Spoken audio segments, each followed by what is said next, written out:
Malungkot po mga balita mga katsaring. Nalulungkot po nangyari dahil sa magnitude 6.7 na lindol sa Cebu at sa bahagi ng Visayas. Madami din na namatay, marami na sugatan.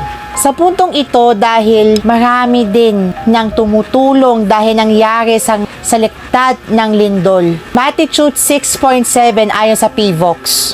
Para hindi namin ang kailangan liktasan. Idasal nyo pong namin ngayon ang taga Cebu. Idasal na lang po ang mga taga Visayas dahil sa nabahagi ng lindol. Dahil po ang nangyari sa magnitude 6.7 na lindol.